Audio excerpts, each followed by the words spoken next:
We've had a mud problem at the back door of the barn for some time now, and so one of my fall jobs is to fix it. So first, we start by scraping the mud off, and I'm surprised to see how solid the earth is underneath. Well, we got some visitors here. They needed to check it out as well. It seemed like a good place to put the water near the door 10 years ago when we put it there. But if you think about it, the door is where there's concentrated traffic. So if you have water and traffic, it equals mud. So after scraping away the mud, the next job was to get the old water out of there. It's on a cement slab, so we had to pull it out and move it out of the way, and then we could start digging for the water line. The frost layer here is around 4 feet, so we're digging 5 feet to put the water line down to make sure it stays thawed all year round. There's an old horseshoe. Boy, that seems like a big foot for a horse, but wow.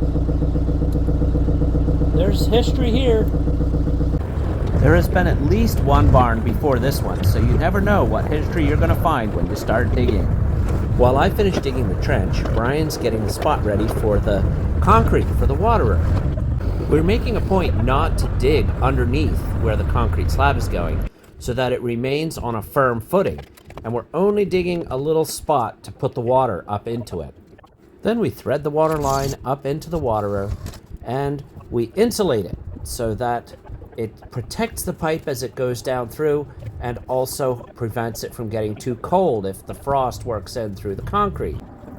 And while we're at it, we're adding 2 frost-free yard hydrants. So the valve is way down at the bottom there where it will always stay thawed, and the handle is way up top so that you can shut it off, the water will drain down, and it will be able to be used all winter. If you ever install one of these things, you need to put crushed stone or something at the base, because when you close the handle at the top, the water drains out the base and has to have a place to go. This bucket of crushed stone will create a mini drain field so that the pipe drains efficiently and does not freeze. Next, we're filling everything in halfway, tamping it down, and setting the fence posts. When I get this completed, it'll make sense why we need the fence posts. And with that done, it's time to start everything filling and check and see if we have water where we're supposed to. So far, so good. It's filling well, so we can put the top on. This keeps the cold out and helps keep everything clean. Now to the left of that here is one of the hydrants. Do we have water? Yes, that's great. So we'll go and check the other one. Make sure we have water, and yes, that one looks good too. So that's it for today.